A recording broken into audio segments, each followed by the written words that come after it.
خدا کرے کہ میری عرض پاک پر اترے، خدا کرے کہ میری عرض پاک پر اترے وہ فصل گل جسے اندیشہ زوال نہ ہو۔ جناب صدر اور معزز اساتذہ کرام، السلام علیکم۔ مجھے آج آپ کے سامنے جس موضوع پر لب کشائی کا موقع ملا ہے اس کا عنوان ہے 14 اگست 1947، ہماری آزادی کا دن۔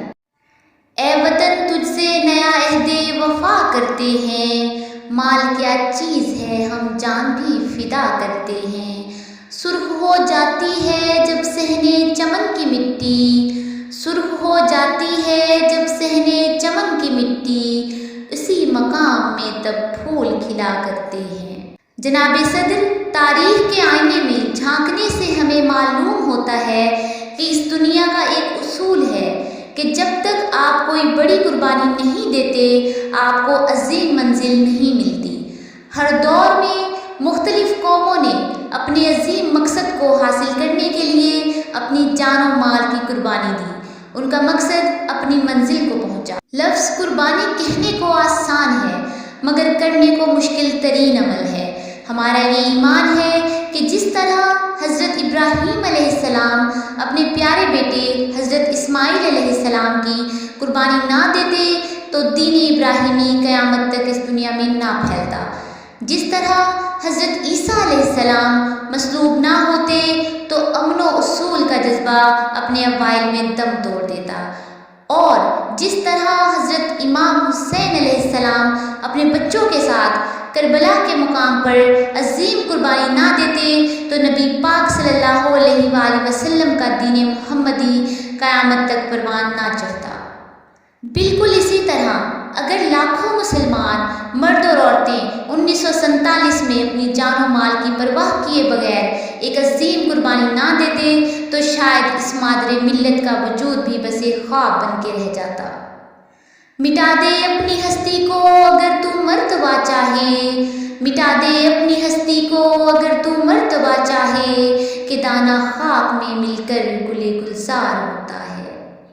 جناب صدر، قائد اعظم محمد علی جناح کی بے خوف، بے باک اور دانشمندانہ قیادت میں برصغیر و پاک و ہند کے تمام مسلمان ایک جھنڈے تلے جمع ہو گئے اور عمارت پاکستان کی تعمیر میں انہوں نے اینٹوں کی جگہ اپنی ہڈیاں اور پانی کی جگہ اپنا خون بہا کے ایک فقید المثال حصہ ڈالا۔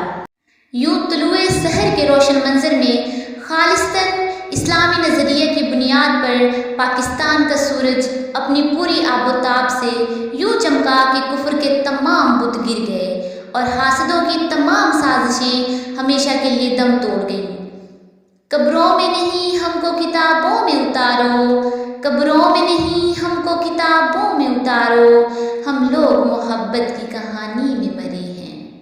محترم ناظرین، 14 اگست کا دن صرف خوشی کا جشن منانے کا دن نہیں بلکہ یہ ہمیں ایک سبق دیتا ہے کہ ایک تو آزادی سب سے بڑی نعمت ہے اور دوسرا یہ کہ کسی چیز کو حاصل کر لینا کمال نہیں بلکہ اس کے حصول کو ترقی کے زینوں پر پروان چڑھانا اصل کمال ہے۔ یہ دن ہمیں پیغام دیتا ہے کہ ہم جدید دور کے تقاضوں کو سامنے رکھتے ہوئے اور غیرت کے اصولوں کی پاسداری کرتے ہوئے اپنے وطن پاکستان کی ترقی میں بڑھ چڑھ کر حصہ لیں۔ سندھی، بلوچی، پنجابی، پٹھان اور کشمیری کے الگ الگ نظریات میں پڑھنے کی بجائے پاکستانی ہونے پر فخر محسوس کریں۔